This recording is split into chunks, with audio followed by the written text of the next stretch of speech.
Hello dear students, welcome to our YouTube channel medico nursing classes. आप सबका स्वागत है मेडिको नर्सिंग क्लासेज के यूट्यूब चैनल प्लेटफॉर्म के ऊपर। यहाँ पर medico nursing classes YouTube channel आप सबके लिए एक well design crash course run कर रखा है। उसी क्रैश कोर्स की एक और क्लास आज मैं आप सबके लिए लेकर के आया हूँ और आपकी तैयारी में और भी आपकी मदद करने की के लिए ये क्लास है वो आज की हम डिलीवर करेंगे आप लोगों को। तो स्टार्ट करते हैं आज की क्लास बिना किसी देरी की। ठीक है स्टूडेंट, तो आज की क्लास का पहला टॉपिक है हमारा एटिलैक्टेसिस। मोस्ट कॉमन टॉपिक है, बहुत बार इस पे एमसीक्यू पूछे जाते हैं। ये ध्यान रखने की बात है कि स्टूडेंट ये डिजीज इंडिविजुअल डिजीज ना हो करके यहाँ से जो डिजीज होंगी, इसमें जो भी डिजीजेस देखने को आप एटिलैक्टेसिस आप जब भी देखोगे तो वो एज ए कॉम्प्लिकेशन देखोगे आप, किसी भी डिजीज का कॉम्प्लिकेशन एज ए कॉम्प्लिकेशन ये डेवलप होती है। Develop as a complication, developed as a complication, develop as a complication. ये एज ए कॉम्प्लिकेशन आप लोगों को देखने को मिलेगी कि पर्टिकुलर डिजीज थी इंडिविजुअल को और उसका क्या हो गया, कॉम्प्लिकेशन, एज ए कॉम्प्लिकेशन। ठीक है स्टूडेंट, अब आप लोगों को ध्यान क्या रखना है कि एटिलैक्टेसिस होता क्या है। सबसे इंपॉर्टेंट चीज है कि एटिलैक्टेसिस होता क्या है। अगर आप लोगों को ये समझ में आ गया कि एटिलैक्टेसिस क्या होता है तो इसको प्रिवेंशन भी हम कर पाएंगे, इसको समझ भी हम पाएंगे। ठीक है, ये कॉम्प्लिकेशन के एज ए कॉम्प्लिकेशन ये ज्यादा डेवलप होती है, ना कि ये इंडिविजुअल कोई डिजीज अक्कर होती है। तो एटिलैक्टेसिस होता क्या है, सबसे पहले हम बात करते हैं कि एटिलैक्टेसिस होता क्या है। एटिलैक्टेसिस का मीनिंग होता है, एक सिंपल से मीनिंग है, सिंपल से वर्ड्स में अगर मैं आप लोगों को बताऊं, it is an collapse of alveoli. अगर एल्वियोलाई कोलैप्स हो जाती है तो उसे हम क्या बोलते हैं, अगर एल्वियोलाई है वो परमानेंटली कोलैप्स हो गई, कोलैप्स हो जाती है तो उस कंडीशन को हम बोलते हैं एटिलैक्टेसिस। स्टूडेंट ध्यान रखना, उस कंडीशन को हम क्या बोलते हैं, एटिलैक्टेसिस। और अगर यही एल्वियोलाई परमानेंटली डायलेट हो जाती है, dilation of alveoli, sorry, dilation of alveoli, dilation of alveoli, dilation of alveoli, dilation of alveoli क्या कहलाता है, डायलेशन ऑफ एल्वियोलाई कहलाता है एम्फाइसीमा। क्या कहलाता है, एम्फाइसीमा। ठीक है स्टूडेंट, आप लोगों को समझ में आया होगा आई होप। ठीक है, तो ये दोनों जो टर्म्स हैं वो काफी सिमिलर हैं। सिमिलर है मतलब कि मोस्ट कॉमनली ये किसको हो रही है, कहाँ प्रॉब्लम क्रिएट कर रही है। ये दोनों जो टर्म्स हैं वो मोस्ट कॉमनली एल्वियोलाई के ऊपर प्रॉब्लम क्रिएट कर रही है। कहाँ क्रिएट कर रही है, एल्वियोलाई। एक में क्या हो गई, कोलैप्स, तो क्या कह दिया आपने, एटिलैक्टेसिस। अगर एल्वियोलाई कोलैप्स हो गई तो उस कंडीशन को आपने क्या कहा, एटिलैक्टेसिस। और यही एल्वियोलाई अगर परमानेंटली डायलेट हो जाती है तो उसी कंडीशन को आपने क्या कह दिया, एम्फाइसीमा। ठीक है, एटिलैक्टेसिस का मीनिंग कोलैप्स और डायलेशन का मीनिंग एम्फाइसीमा। ठीक है, समझ में आया, नहीं आया हो तो पूछ सकते हो। ठीक है, तो अब इसके एक्चुअल जो डेफिनेशन है उसकी बात करते हैं। तो एक्चुअल डेफिनेशन आप सबके सामने स्क्रीन के ऊपर है, वो क्या है, atelectasis is the collapse of the alveoli. तो एल्वियोलाई कोलैप्स हो गई, क्या क्या, देखो एक मिनट, थोड़ा सा डेरिवेटिव अच्छे से पढ़ते हैं। कोलैप्स ऑफ द एल्वियोलाई, ये क्या कोलैप्स करेगी, या तो ये कोलैप्स है किसका, collapse of alveoli, collapse of alveoli, alveoli का कोलैप्स है, या फिर पार्ट और ऑल ऑफ द लंग्स, या फिर क्या, part of the lungs, part of the lungs, या तो लंग्स का पार्ट है और all of the lungs, all of lungs, या पूरे लंग्स का कोलैप्स हो जाना, क्या कहलाता है, एटिलैक्टेसिस। ठीक है, और ये कोज किसके द्वारा कोज हुआ, due to the occur due to the cause by, किसके द्वारा, cause by blockage, blockage of airway, blockage of airway, airway के अंदर ब्लॉकेज होने की वजह से। ठीक है, जिसके अंदर यहाँ पर अब क्या होगा, ब्लॉकेज, एयर के अंदर ब्लॉकेज हुआ तो एल्वियोलाई के पास क्या नहीं जाएगी, एयर नहीं जाएगी। एयरवे के अंदर ब्लॉकेज हुआ, एल्वियोलाई के पास एयर नहीं पहुंची, एयर नहीं पहुंचेगी तो वो क्या हो जाएगा, एल्वियोलाई क्या हो जाएगा, कोलैप्स हो जाएगा। ठीक है, तो एटिलैक्सिस की डेफिनेशन की बात करूं तो एटिलैक्सिस डेफिनेशन का मतलब है कोलैप्स ऑफ एल्वियोलाई और पार्ट और all of the lungs because या ड्यू टू द या cause by the blockage in the airway, airway के अंदर ब्लॉकेज होने की वजह से यहाँ पर क्या हो रहा है आपको आपकी जो एल्यूलाई है उसके अंदर क्या क्रिएट हो गया स्टूडेंट, कोलैप्स क्रिएट हो। तो ये है इसकी एटिलेक्टेसिस की डेफिनेशन। नेक्स्ट हम बात करते हैं रिस्क फैक्टर्स की, बात करता हूँ स्टूडेंट में। अब हम बात करते हैं रिस्क फैक्टर्स ऑफ, किस चीज के risk factor, risk factors of atelectasis. तो एटिलेक्टेसिस के रिस्क फैक्टर्स की अगर हम बात करते हैं, एटिलेक्टेसिस के रिस्क फैक्टर्स की अगर हम बात करें तो फर्स्ट वन रिस्क फैक्टर दिया हुआ है anaesthesia. First one risk factor दिया हुआ है anaesthesia. Student during anaesthesia, during anaesthesia जब आप पेशेंट को एनेस्थीसिया देते हो तो सबसे पहले एनेस्थीसिया के दौरान पेशेंट के लंग्स से नाइट्रोजन को वॉश आउट किया जाता है, वॉश आउट किया जाता है। नाइट्रोजन को क्या किया जाता है, वॉश आउट किया जाता है। किस तरीके से, हाइपर ऑक्सीजनेशन की वजह, हाइपर नाइट्रोजन को वॉश आउट किया जाता है किस प्रकार से, हाइपर ऑक्सीजनेशन की वजह से वहां पर नाइट्रोजन को क्या किया जाता है स्टूडेंट्स, वॉश आउट किया जाता है। नाइट्रोजन को वॉश आउट करके नाइट्रोजन की जगह सिर्फ और सिर्फ ऑक्सीजन को रख दिया जाता है, ताकि ड्यूरिंग द सर्जरी पेशेंट का जो SpO2 लेवल है वो पूरी तरीके से मेंटेन रहे, पेशेंट के बाकी टिश्यूज के अंदर कोई प्रॉब्लम आपको देखने को ना मिले। इसलिए क्या किया जाता है वहां पर, पेशेंट के जो लंग्स है उससे क्या कर लिया जाता है, नाइट्रोजन वॉश आउट कर लिया जाता है। ठीक है। ड्यूरिंग, जैसे ही आप पेशेंट को एनेस्थीसिया से रिकवर करते हो तो वहां पर क्या किया जाता है, ड्यूरिंग आप जब एनेस्थीसिया से रिकवर कर रहे हो तो आप धीरे धीरे ऑक्सीजन और नाइट्रोजन को वापस से रिप्लेस करते हो, नाइट्रोजन को क्या करते हो, वापस से रिप्लेस नॉर्मल एयर पे लेकर के आने की कोशिश करते हो। तो स्टूडेंट वहां पर क्या होता है, ड्यू टू द एनेस्थीसिया वहां पे अगर नाइट्रोजन वॉश आउट ज्यादा हो चुका है, अगर नाइट्रोजन वॉश आउट ज्यादा हो चुका है तो उस वजह से हो सकता है कि आपके जो पेशेंट है उसकी जो एल्यूलाई है वो परमानेंटली क्या हो जाए, कोलैप्स हो जाए, क्योंकि एयर है वो, ऑक्सीजन और नाइट्रोजन दोनों वॉश आउट हो गई तो वहां पे खाली खाली जगह में क्या हो जाएगी, वो एल्वियोलाई क्या हो जाएगी, कोलैप्स हो जाएगी। दूसरा, prolonged bed ridden. Prolonged bed ridden जो भी इंडिविजुअल होता है वो क्या करता है भाई, प्रोलॉन्ग्ड बेड रिडन है। नॉर्मली आप देखोगे कि आप क्या चलते फिरते एक्टिविटी करते हो, अपनी डेली एक्टिविटी लिविंग जो एक्टिविटी ऑफ डेली लिविंग करते रहते हो, ADL, activity of daily living, वो अगर आप करते रहते हो आपकी जो लंग्स हैं वो पूरी तरीके से रेस्पिरेशन इंस्पिरेशन करते हैं। ठीक है। कई बार आप एक्टिविटी करते टाइम आप ज्यादा रेस्पिरेशन करते हो, क्योंकि आप क्या करते हो, ज्यादा ऑक्सीजन ऑक्सीजन की डिमांड बढ़ती है तो उसको पूरा कर। लेकिन जब पेशेंट प्रोलॉन्ग्ड बेड रिडन है, उसकी बॉडी है वो फुल्ली एडप्ट हो चुकी है, ठीक है, एडिक्टेड हो चुकी है कि उसको अब ज्यादा वो हिलडुल नहीं सकता, तो उस कंडीशन के अंदर धीरे धीरे लंग्स की जो एक्सपेंशन और रिकॉइल की जो पावर है वो क्या हो जाती है, खत्म हो जाती है, और धीरे धीरे इंडिविजुअल के अंदर एपिलेक्सिस है वो डेवलप होना शुरू हो जाता है। दूसरा, लंग्स की डिजीज, अगर लंग्स की कोई डिजीज है, चाहे हो सकता है न्यूमोथोरेक्स, न्यूमोथोरेक्स। न्यूमोथोरेक्स के अंदर क्या होता है, न्यूमोथोरेक्स के अंदर क्या होता है, lung and chest wall, lungs and chest wall, lungs और चेस्ट वॉल के बीच में क्या हो जाती है, एयर आ जाती है, एयर लीक होने लग जाती है, एयर का क्या हो जाता है, लीकेज हो जाता है। अब एयर का वहां पे अगर लीकेज हुआ है तो उस कंडीशन के अंदर मान लीजिए ये वाला पार्ट क्या है, लंग्स का है, सॉरी,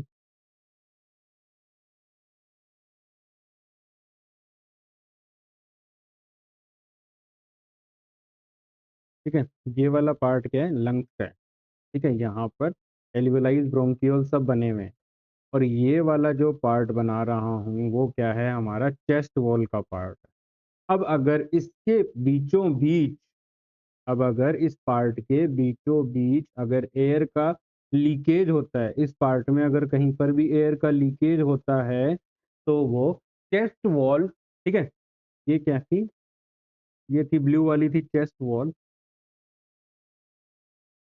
वो क्या थी, चेस्ट वॉल। और जो रेड वाली क्या थी, रेड वाली क्या थी, रेड वाला है हमारा लंग। ठीक है। और ये जो ब्लैक डॉट के साथ मैं दिखाना चाह रहा हूँ आप लोगों को वो क्या है, एयर। ये एयर क्या करेगी, दोनों तरफ प्रेशर लगाती है, ये एयर क्या करती है, एयर क्या करती है, दोनों तरफ प्रेशर लगाती है, चेस्ट वॉल के और लंग्स के बीच में दोनों तरफ प्रेशर लगा रही है। अब दोनों तरफ प्रेशर लगाई तो चेस्ट वॉल है वो तो एक हद तक ही बाहर खींच सकती है, एक हद तक ही वो इन्फ्लेट हो सकती है, लेकिन लंग्स है वो क्या होते हैं, उनमें क्या होता है, एक्सपेंशन एंड रिकॉइल होता है। तो वो क्या हो सकते हैं, उन लंग्स के ऊपर ज़्यादा प्रेशर लगता है, क्योंकि एक साइड प्रेशर नहीं जाता तो उस साइड का प्रेशर भी उधर शिफ्ट हो जाता है, लंग्स के ऊपर ज़्यादा प्रेशर लगता है और लंग्स अंदर की तरफ कोलैप्स होना शुरू हो जाते हैं। और लंग्स जब कोलैप्स हो रहे हैं तो ऑटोमेटिकली एल्वेलाइज है वो भी क्या होनी शुरू हो जाती है, कोलैप्स हो जाती है। तो कोई भी लंग्स का जो डिसऑर्डर है, जैसा कि मैंने आपको एग्जांपल बताया है, न्यूमोथोरैक्स, वो भी क्या कॉज कर सकता है आपकी बॉडी के अंदर एटिलैक्टेसिस कॉज कर सकता है। आई होप आप लोगों को समझ में आ रहा है। अगर किसी भी इंडिविजुअल को कोई प्रॉब्लम है तो मुझे बताइए। नेक्स्ट वन है foreign body obstruction. Foreign body obstruction की बात करें स्टूडेंट्स, अगर हम फॉरेन बॉडी ऑब्स्ट्रक्शन की अगर हम बात करेंगे तो फॉरेन बॉडी ऑब्स्ट्रक्शन में देखना, एक मिनट दोबारा से बनाते हैं इसको। फॉरेन बॉडी ऑब्स्ट्रक्शन में जब आप देखोगे,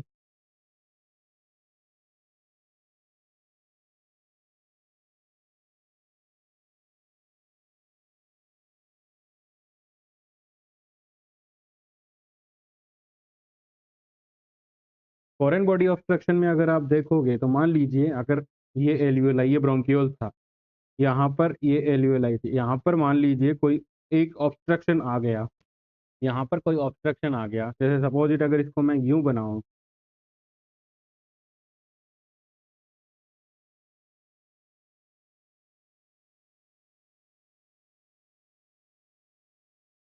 ठीक है, इस प्रकार से, ठीक है,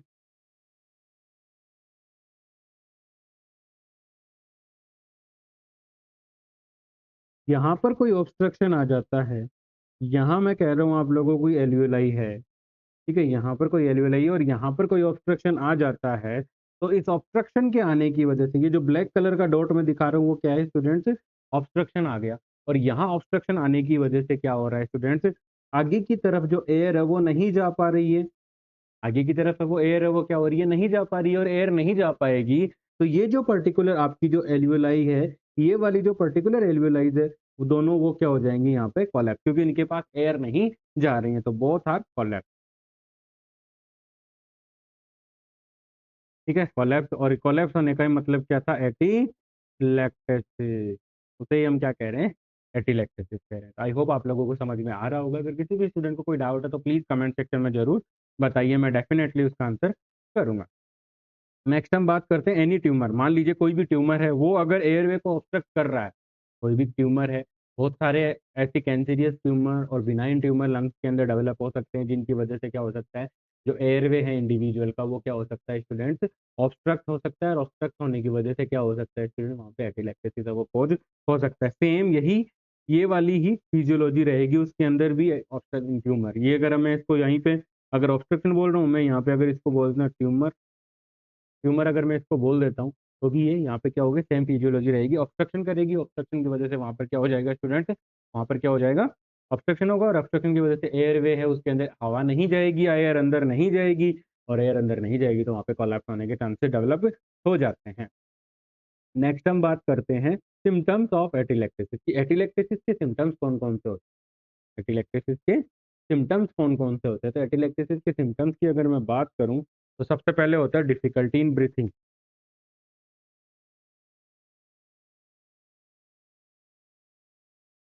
डिफिकल्टी इन ब्रीथिंग, पेशेंट को सांस लेने में काफी ज्यादा दिक्कत होती है, रीजन क्योंकि एल्वियोलाई कोलैप्स हो चुकी है। एल्वियोलाई क्या करती है, एक्सपेंशन एंड रिकॉल करती है, जिसकी वजह से क्या होता है, गैस एक्सचेंज, क्यों, क्योंकि एल्वियोलाई के ऊपर ही क्लस्टर ऑफ कैपिलरीज है वो पाया जाता है, कैपिलरीज का नेटवर्क पाया जाता है, जहां से डिफ्यूजन के थ्रू ऑक्सीजन और CO2, ऑक्सीजन और CO2 का क्या होता है, एक्सचेंज होता है, ठीक है, जहां से क्या होता है, नेटवर्क ऑफ कैपिलरीज पाया जाता है अराउंड द एल्वियोलाई, जिसकी वजह से क्या होता है, जो डिफ्यूजन की प्रोसेस के थ्रू, ये एक इंपॉर्टेंट पॉइंट है स्टूडेंट्स की, जो गैस एक्सचेंज हो रहा है, gas exchange in between lung, in between lungs and blood, मान लो डायरेक्टली अगर हम बात करते हैं ब्लड, ब्लड, तो उसका जो प्रिंसिपल है वो किस कौन से प्रिंसिपल पर है, वो तो है डिफ्यूजन, डिफ्यूजन, डिफ्यूजन का मीनिंग, ठीक है, डिफ्यूजन का मीनिंग समझाऊंगा आप लोगों को। तो डिफ्यूजन के मीनिंग को समझाने के लिए देखो कि डिफ्यूजन के मीनिंग का क्या मतलब क्या होता है, higher concentration to, higher concentration, higher concentration to lower concentration, lower lower concentration gradients move करते हैं, ग्रेडियंट मूवमेंट, ग्रेडियंट्स का मूवमेंट होता है। इसका मीनिंग ये है, इस यहाँ पे डिफ्यूजन का मीनिंग क्या है, यहाँ पे डिफ्यूजन का मीनिंग ये है स्टूडेंट्स कि लंग्स के पास, लंग्स एंड ब्लड, ठीक है, लंग्स एंड ब्लड इन दोनों के बीच एक्सचेंज हो रहा है। यहाँ पे लंग्स के अंदर आप कर सकते हो एल्यूलाई, एल्यूलाई, क्योंकि एल्यूलाई के चारों तरफ ही वो नेटवर्क पाया जाएगा, ठीक है, जहाँ पर ब्लड होगा, कैपिलरी का नेटवर्क होगा, उसी के अंदर क्या होता है, ब्लड होता है स्टूडेंट, ठीक है। तो अब देखो लंग्स के अंदर CO2 का क्या है, ले पार्शियल प्रेशर डिक्रीज, मतलब कम, यानी कि यहाँ पे मैं लिखता हूँ लो, लिख देता हूँ, ठीक है, लो। और उसी लंग्स के अंदर ऑक्सीजन का पार्शियल प्रेशर क्या है, हाई, ठीक है, हाई प्रेशर, ठीक है जी। दूसरा अगर वहीं ब्लड में देखते हैं अपन, अब अगर हम मैं ब्लड में देखूं आप, तो ब्लड में देखना, ब्लड के अंदर क्या हो रहा है स्टूडेंट, ब्लड के अंदर क्या हो रहा है, CO2 है, वो क्या है, high, high pressure, CO2 high pressure है, लेकिन वहां पर ऑक्सीजन है, ऑक्सीजन क्या है, लो प्रेशर। तो अब यहाँ पर जो एक्सचेंज होगा, वो एक्सचेंज है वो डिफ्यूजन के थ्रू होगा।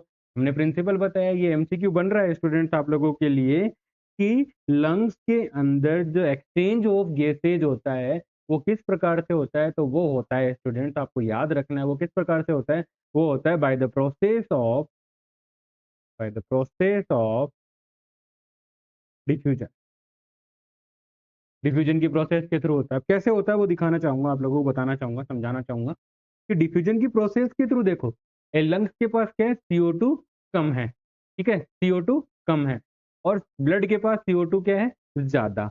तो CO2 जो लो है, लो से, और डिफ्यूजन के अंदर हम क्या कह रहे थे, ग्रेडियंट किस तरीके से मूव करेंगे, high pressure to low pressure. तो ब्लड के अंदर CO2 है, तो CO2 तो आ जाएगी लंग्स के अंदर। अब ऑक्सीजन का देखो, ऑक्सीजन का प्रेशर है वो लंग्स में क्या है, ज्यादा, और उसमें आपके ब्लड के अंदर ऑक्सीजन का प्रेशर क्या है, लो। तो ऑक्सीजन चली जाएगी इस तरह, कब तक चली जाएगी, जब तक दोनों के अंदर बैलेंस, इक्विलिब्रियम मेंटेन नहीं हो जाता, till maintain of, till establishment of, till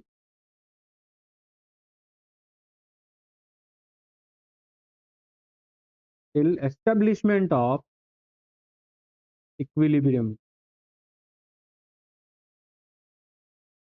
equilibrium के बाद, इक्विलिब्रियम तक, जब तक दोनों तरफ प्रेशर बराबर नहीं हो जाता तब तक ये प्रोसेस चलती रहती है, ठीक है। इसमें समझ में आया आप लोगों को किस प्रकार से हमारी बॉडी के अंदर ब्लड और लंग्स के बीच में गैसेज का एक्सचेंज हो रहा है, डिफ्यूजन के थ्रू हो रहा है, वो मैंने आपको अच्छे से समझा दिया। डिफ्यूजन में क्या था, higher pressure to low pressure gradient है वो मूव करेंगे, तो जहां हायर प्रेशर होगा वहां से लो प्रेशर की तरफ वो चली जाती है। तो CO2 का प्रेशर ब्लड के अंदर ज्यादा था, तो वहां से CO2 कहाँ चली गई, लंग्स में, और लंग्स से उसने उसको बाहर निकाल दिया गया। ऑक्सीजन का प्रेशर लंग्स में ज्यादा था और ब्लड में कम था, तो ऑक्सीजन कहाँ चली गई, लंग्स से चली गई ब्लड के अंदर, और ब्लड के अंदर जाने से पूरी बॉडी के अंदर उस ऑक्सीजन को क्या कर दिया गया है, डिस्ट्रीब्यूट कर दिया गया है। तो हम बात कर रहे थे स्टूडेंट डिफिकल्टी इन ब्रीथिंग। अगर सपोज इट, हम बात, ये सारी जो मैंने अभी आपको रामायण बताई वो इसलिए बताई है कि डिफिकल्टी इन ब्रीथिंग क्यों होगी, क्योंकि एल्यूलाई क्या हो गई, कोलैप्स, एल्यूलाई क्या हो गई, कोलैप्स हो गई। अब एल्यूलाई अगर कोलैप्स हो चुकी है, तो वहां पर क्या नहीं है, डिफ्यूजन, मतलब एक्सचेंज नहीं हो पाएगा, एक्सचेंज नॉट टेक प्लेस, वहां पर एक्सचेंज नहीं हो पा रहा है, और एक्सचेंज नहीं हो पाएगा तो पेशेंट को क्या होगा, ब्रीथिंग डिफिकल्टी, एक्सचेंज नहीं हो पाएगा तो क्या होगा, ब्रीथिंग डिफिकल्टी वहां पे आप लोगों को देखने को मिलेगी। समझ में है, I hope. Next chest pain, chest pain क्या होगा, हमारी बॉडी के अंदर हार्ट है वो सबसे ज्यादा पंपिंग का काम कर रहा है, नॉर्मली ब्लड पंप का काम कर रहा है। अगर बॉडी ऑक्सीजन की डिमांड को कंप्लीट नहीं कर पाती है, अगर हमारे लंग्स हमारी बॉडी की ऑक्सीजन डिमांड को कंप्लीट नहीं कर पाते हैं, तो वहां पे होता है एनॉक्सिक रेस्पिरेशन। क्या होता है? अनॉक्सिक रेस्पिरेशन। अनॉक्सिक रेस्पिरेशन होने की वजह से जैसे ही आप अपने रेस्पिरेशन का काम सेलुलर रेस्पिरेशन होता है, ठीक है? सेलुलर अनॉक्सिक रेस्पिरेशन, ये बताता हूँ मैं। सेलुलर अनॉक्सिक रेस्पिरेशन वो क्या चीज, क्या होता है नॉर्मली सेलुलर अनॉक्सिक रेस्पिरेशन, वो कैसे होता है? Cellular anoxic respiration. Student, continuously हमारी बॉडी के अंदर से हर सेल के अंदर मेटाबॉलिज्म का प्रोसेस है वो कंटिन्यूअसली चल रहा है, और अगर मेटाबॉलिज्म का प्रोसेस कंटिन्यूअसली चल रहा है तो उस कंडीशन के अंदर स्टूडेंट्स आप देखोगे कि हमारी बॉडी की जो सेल्स है वो हर टाइम उनको एक ऑक्सीजन की रिक्वायरमेंट होती है। जब ऑक्सीजन की डिमांड कंप्लीट नहीं हो पाती है, ठीक है, तो सेल्स क्या शुरू कर देती है? अनॉक्सिक रेस्पिरेशन। अनॉक्सिक रेस्पिरेशन, ठीक है। और जब एनॉक्सिक रेस्पिरेशन करती हैं सेल्स, उस समय ग्लाइकोलाइसिस में, ग्लाइकोलाइसिस, ठीक है, ग्लूकोज को सिंथेसिस कर रही हैं, ग्लूकोज से एटीपी का फॉर्मेशन हो रहा है। उस प्रोसेस के अंदर अगर ऑक्सीजन नहीं मिल रही है, अगर ऑक्सीजन नहीं मिल रही है, तो वहां पे ग्लाइकोलाइसिस की प्रोसेस के अंदर नॉर्मली एंड प्रोडक्ट होता है पाइरुवेट। पाइरुवेट होता है जो कि एनर्जी सोर्स होता है, ठीक है। तो पाइरुवेट बनता है जब सेल्स ऑक्सीजन की प्रेजेंस में रेस्पिरेशन करेगी, लेकिन अनॉक्सिक रेस्पिरेशन के अंदर पाइरुवेट के जगह पे बनता है लैक्टिक एसिड। क्या बनता है? Lactic acid. और यही लैक्टिक एसिड है, ये क्या कॉज करता है? Pain cause. तो चेस्ट में पूरी बॉडी के अंदर इंडिविजुअल को क्या फील होने लग जाता है? पेन फील होने लग जाता है। नेक्स्ट है कफ। कफ की बात करें तो इंडिविजुअल के अंदर ब्रीथिंग डिफिकल्टी होगी, उसको रिलीव करने के वो डीप ब्रीथिंग करेगा, डीप ब्रीथिंग के साथ वहां पे क्या हो जाएगी? कफिंग प्रोसेस है वो शुरू हो जाती है। तो ये है इसके सिम्टम्स, मोस्ट इंपॉर्टेंट सिम्टम्स है जिनकी वजह से हम एटिलेक्टेसिस को पहचान सकते हैं। एक इंपॉर्टेंट पॉइंट दिया गया है स्टूडेंट्स, वो मैं आप लोगों को बताता हूँ, आप लोगों के साथ डिस्कस करता हूँ कि जो रेड कलर में जो बोल्ड करके जो पॉइंट लिखा हुआ है, ठीक है, वो पॉइंट क्या है? इस पॉइंट पे एमसीक्यू बहुत बार पूछे जा चुके हैं, तो प्लीज थोड़ा सा आप लोग ध्यान रखिएगा, ठीक है, थोड़ा सा आप लोग भी इसमें ध्यान रखिए। ये एमसीक्यू है आप लोगों के लिए, सीधा सीधा एमसीक्यू बना हुआ है, ठीक है। अब ये एमसीक्यू क्या है वो देखो, पढ़ो इसको। इसको पढ़ के देखो कि atelectasis is the most common complication of thoracic and upper abdominal surgeries. Very most important point, यहाँ से बहुत बार नर्सिंग ऑफिसर रिक्रूटमेंट एग्जामिनेशन के अंदर क्या आ चुके हैं? पर्सन आ चुका है, बहुत ही बार इसमें क्वेश्चन पूछा जा चुका है। तो जिससे कि क्या है, ये वैसे बहुत इजी क्वेश्चन है, लेकिन फिर भी ये बहुत बार कई बार ट्रिकी बना दिया जाता है। तो इसलिए ये देखो, अब हम इसको थोड़ा सा डेरिवेटिव की atelectasis is the most common complication of, किसका मोस्ट कॉमन कॉम्प्लिकेशन है? thoracic,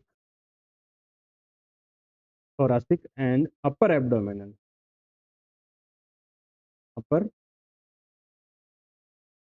abdominal, ठीक है। thoracic और upper abdominal सर्जरीज का ये क्या है? मोस्ट कॉमन कॉम्प्लिकेशन है, ठीक है। तो thoracic और upper abdominal का कैसे कॉम्प्लिकेशन वो मैं बताता हूँ। जब इंडिविजुअल की thoracic सर्जरी होगी, जब किसी इंडिविजुअल की thoracic सर्जरी होगी, तो पेशेंट को क्या होगा? इंसिजनल साइट पे क्या होगा? पेन होगा। इन thoracic सर्जरी की बात कर रहा हूँ मैं, इंसिजनल साइट पे पेशेंट को क्या होगा? पेन फील होगा। जब पेशेंट को इंसिजनल साइट पे पेन फील होगा, तो पेशेंट क्या करेगा? जो ब्रीथिंग है उसको होल्ड करने की कोशिश करेगा। सपोज यहाँ से चेस्ट में इंसिजन लगा हुआ है, और अ, उसी पेशेंट से आप हम एक्सपेक्टेशन कर रहे हैं कि भैया वो नॉर्मल रेस्पिरेशन, बिल्कुल भी नहीं हो पाएगा, क्योंकि अगर उसकी चेस्ट के अंदर इंसिजन लगा है, तो नॉर्मली क्या होता है? हमारी चेस्ट वॉल है, हमारी जो थोरेसिक कैविटी है, वो हर रेस्पिरेशन के अंदर क्या करती है? मूवमेंट करती है। इनवर्ड और अपवर्ड मूवमेंट होते हैं, inward upward outward, inward outward, ठीक है, ठीक है, ये सारे मूवमेंट्स होते हैं। और इन सारे मूवमेंट्स की वजह से क्या होगा? उसके जो थोरेसिक साइट का जो इंसिजन है, उस पे क्या होगा? पेन होगा। अगर सांस लेगा तो पेन होगा। तो वो इंडिविजुअल क्या करता है? गिन के सांस लेना शुरू कर देता है। गिन के सांस लेने का मतलब कि वो ब्रीथिंग को कम से कम कोशिश करता है, कम से कम, और बहुत ही धीरे धीरे ब्रीथिंग करने की कोशिश करता है, जिसकी वजह से वहां पर क्या हो जाता है, जो एल्वियोलाई जो वो इनएक्टिव हो जाती है और कोलैप्स हो जाती है। ठीक है, यही सेम रीजन आपको अपर एब्डोमिनल सर्जरीज के अंदर मैं बताऊं कि जब आप अपर एब्डोमिनल सर्जरीज का कोई पेशेंट देखते हो, जैसे कि मैं बात करूं कॉलेसिस्टेक्टमी।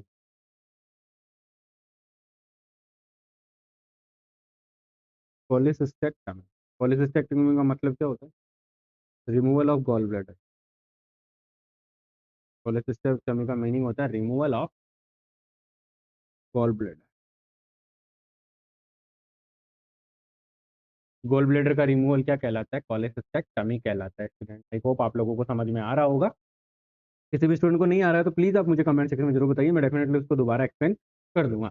जब आप अपर एब्डोमिनल सर्जरीज करते हो या एपिगेस्ट्रिक हर्निया रिपेयर करते हो, एपिगेस्ट्रिक हर्निया रिपेयर, जब आप ये वाली सर्जरीज करते हो तो इन सर्जरीज के अंदर क्या होता है स्टूडेंट्स, पेशेंट के अपर एब्डोमेन के ऊपर मतलब बिलो द थोरेसिक कैविटी में इंसिजन लगता है।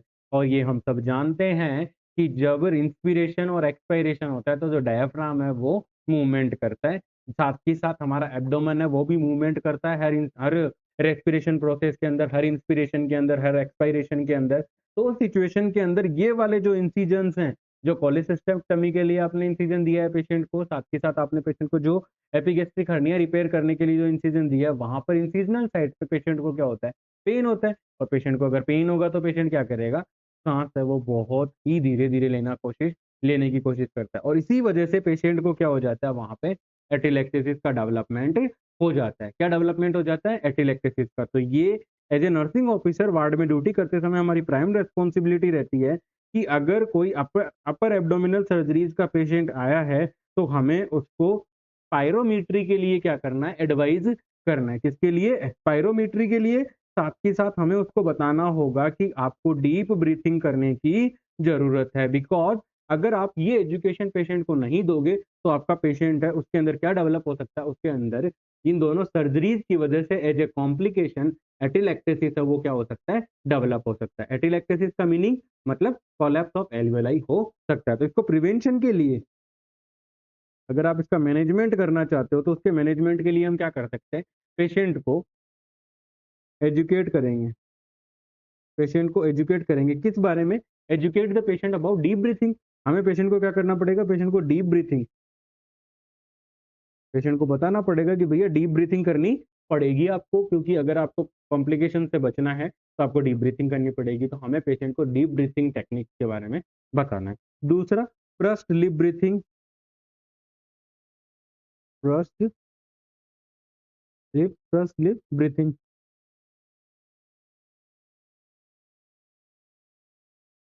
प्रस्ट लिप ब्रीथिंग के बारे में आपको बताना पड़ेगा। नेक्स्ट हम बता सकते हैं स्पायरोमीट्री।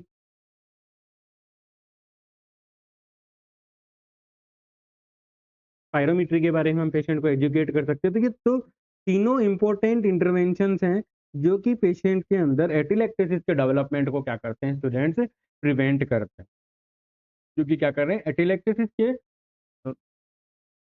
एटिलेक्टेसिस को प्रिवेंट कर सकते हैं। तो as a complication upper abdominal surgeries का मोस्ट कॉमन कॉम्प्लिकेशन क्या होगा? कोई अगर आपसे ये एमसीक्यू आता है, बहुत बार ये एमसीक्यू पूछा जाता है कि अपर थोरेसिक और अपर एब्डोमिनल सर्जरीज का मोस्ट कॉमन कॉम्प्लिकेशन है वो क्या होता है? तो atelectasis is the most common complication of the thoracic and upper abdominal surgery. I hope आप लोगों को ये समझ में आया होगा कि ये पॉइंट किस तरीके से इंपॉर्टेंट है और किस तरीके से नॉर्थ सेट और ईएसआईसी के लिए ये पॉइंट है वो काफी इंपॉर्टेंट है। नेक्स्ट हम बात करते हैं डायग्नोस्टिक टेस्ट की। तो डायग्नोस्टिक टेस्ट की अगर स्टूडेंट्स बात करें कि हम एटिलेक्टेसिस को किस प्रकार से डायग्नोस कर सकते हैं, तो सबसे पहला इंपॉर्टेंट देखो, रेस्पिरेटरी सिस्टम के अंदर सबसे इंपॉर्टेंट और सबसे कॉमन जो तरीका होता है डायग्नोसिस का वो होता है चेस्ट एक्सरे। चेस्ट एक्सरे आपको बहुत कुछ बता देगा। चेस्ट एक्सरे आपको बता देगा कि हाइपर इन्फ्लेशन है कि नहीं है, कोलैप्स ऑफ एल्वियोलाई है कि नहीं है। जिस साइड कोलैप्स होगी उस साइड एयर एंट्री है वो नहीं हो पाएगी। एयर की एंट्री नहीं होगी तो लंग्स है उसके अंदर आपको एक्सरे के अंदर आपको चेंजेस देखने को मिल जाते हैं। तो पहला ये। दूसरा है ब्रोंकोस्कोपी। ब्रोंकोस्कोपी का मतलब है visual examination of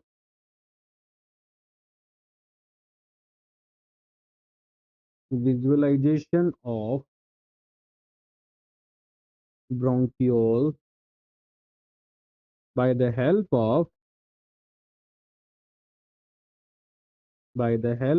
fiber optic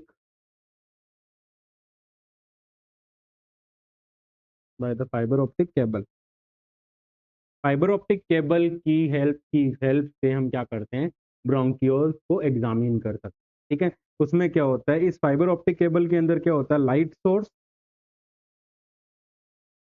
इस फाइबर ऑप्टिक केबल के अंदर क्या होता है, लाइट सोर्स होता है। साथ ही साथ दूसरा क्या होता है वहां पे, कैमरा।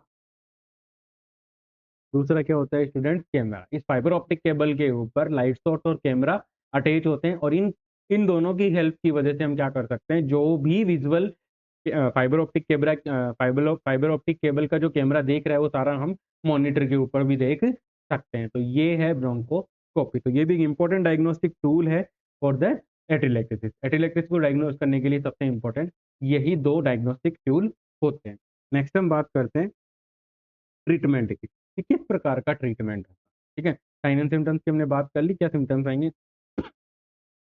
उसके बाद है ट्रीटमेंट। ट्रीटमेंट को मतलब यही है, ट्रीटमेंट का यहाँ पे मीनिंग यही रहेगा स्टूडेंट कि किस प्रकार से हम एटिलेक्टेसिस को प्रिवेंट कर सकते हैं। ठीक है, एटिलेक्टेसिस हो गया, उस समय हम क्या मैनेजमेंट कर सकते हैं, तो वो सारी चीजें हमें क्या करनी है प्रिवेंशन और मैनेजमेंट के लिए। पहला है चेस्ट फिजियोथेरेपी। चेस्ट फिजियोथेरेपी के थ्रू हम क्या करेंगे, पेशेंट के अंदर जो कंजेशन है या जो ऑब्स्ट्रक्शन है, to relieve, help to relieve, ये क्या हेल्प करेगी, help to relieve congestion, help to relieve congestion and any obstruction, help to relieve any congestion and obstruction in the airway। Airway के अंदर जो कॉमन जो ऑब्स्ट्रक्शन हो रखा है और जो कंजेशन हो रखा है उसको रिलीव करने के लिए क्या करेंगी, चेस्ट फिजियोथेरेपी हमारी मदद करेगी। नेक्स्ट है ब्रीथिंग एक्सरसाइजेज, जो कि मैं पहले ही आप लोगों को बता चुका हूं, जब एटेलेक्टेसिस के एज ए कॉम्प्लिकेशन थोरेसिक और अपर एब्डोमिनल सर्जरीज के कॉम्प्लिकेशन के तौर पे हमने इसकी बात की है। अभी मैं आप लोगों को बता चुका हूं कि किस प्रकार से हमें पर्सनली ब्रीथिंग, डीप ब्रीथिंग और एब्डोमिनल ब्रीथिंग टेक्निक, साथ ही साथ हमें क्या करना है, पेशेंट को स्पायरोमीट्री के बारे में बताना है। पेशेंट को अगर ज्यादा ही प्रॉब्लम हो रही है, पेशेंट सांस नहीं ले पा रहा है, ऑक्सीजन सेचुरेशन है वो बिलो 90, 80, 85 के बिलो आ रहा है, तो उस समय में क्या करना है, पेशेंट को ऑक्सीजन एडमिनिस्ट्रेशन कर देनी है, ताकि पेशेंट को सांस लेने में दिक्कत ना हो। साथ ही साथ हमें पोस्ट ऑपरेटिव पीरियड के अंदर अर्ली एम्बुलेशन करना है। अर्ली एम्बुलेशन इसलिए करना है क्योंकि एम्बुलेशन करेगा तो उसकी बॉडी की ऑक्सीजन डिमांड है वो बढ़ेगी। ऑक्सीजन डिमांड बढ़ेगी तो पेशेंट एफर्ट करेगा सांस लेने के लिए, और उससे क्या होगा, उसके लंग्स है वो पूरी तरीके से क्या हो जाएंगे, फैलने लग जाएंगे। साथ ही साथ जब आप एम्बुलेट करते हो तो आपकी बॉडी की एक्सरसाइज होती है, साथ ही साथ जो लंग्स है उनको फैलने के लिए भी अच्छी जगह मिलती है। तो अर्ली एम्बुलेशन जरूरी होता है after surgery, mostly after surgery, mostly after surgery. Mostly after surgery हमें क्या करना पड़ेगा, अर्ली एम्बुलेशन करना पड़ेगा। अर्ली एम्बुलेशन का मतलब है पेशेंट को चलना फिरना शुरू करवाना पड़ेगा। ऐसा नहीं कि ऑपरेशन हो गया बेड पे लेटे रहो, ऐसा नहीं करना है।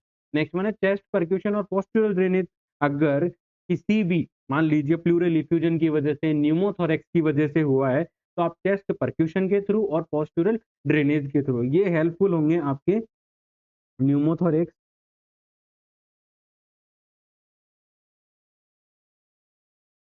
न्यूमोथोरेक्स और pleural effusion, pleural pleural effusion. और प्लूरल इफ्यूजन का मीनिंग क्या होता है, collection of fluid, collection of fluid in between, ये बी डब्ल्यू लिखा है, इसका मतलब है in between, in between parietal and visceral pleura. Parietal और विस्टरल प्लूरा के बीच में, पेराइटल और विस्टरल प्लूरा के बीच में अगर फ्लूइड का कलेक्शन हो जाता है, तो उस कंडीशन के अंदर क्या होता है, लंग्स पूरी तरह से एक्सपांड नहीं हो पाते, इसी कंडीशन को हम क्या कहते हैं, प्लूरल इफ्यूजन। और प्लूरल इफ्यूजन और न्यूमोथोरेक्स के केस के अंदर, इंडिविजुअल के अंदर आप देखोगे कि पोस्चुरल ड्रेनेज और चेस्ट परक्यूशन के थ्रू हम मैनेज कर सकते हैं। साथ ही साथ हमें ट्रीटमेंट मोडालिटीज में हमें मेडिकेशंस का भी हेल्प लेनी होगी। मेडिकेशंस की हेल्प में अगर मैं बात करूं आप लोगों के साथ, तो ब्रोंकोडाइलेटर्स हम पेशेंट को दे सकते हैं, साल्ब्यूटामोल, साल्मिट्रोल, ठीक है। क्या एग्जाम्पल होंगे? साल्ब्यूटामोल, साल्ब्यूटामोल और साल्मिट्रोल, साल्मिट्रोल, ये मोस्ट कॉमन एग्जांपल होंगे आपके ब्रोंको डायलेटर्स के। साथ ही साथ अगर वहां पर म्यूकस का कंजेशन है और रिस्क ऑफ इन्फेक्शन है, तो उस रिस्क ऑफ इन्फेक्शन को प्रिवेंट करने के लिए हम पेशेंट को क्या दे सकते हैं?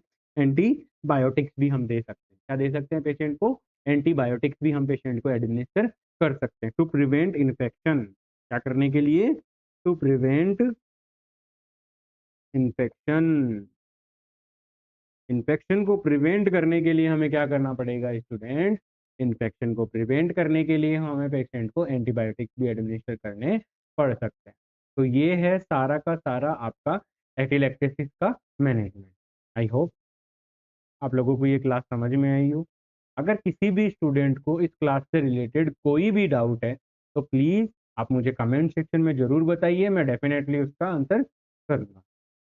आज की क्लास में इतना ही। आई होप मेरे द्वारा प्रोवाइड की जा रही नर्सिंग क्रेश कोर्स की क्लासें आपकी नर्सिंग ऑफिसर रिक्रूटमेंट एग्जामिनेशन की प्रिपरेशन में आपकी हेल्प कर रही होंगी। Please do consider like, share and subscribe. Thank you so much.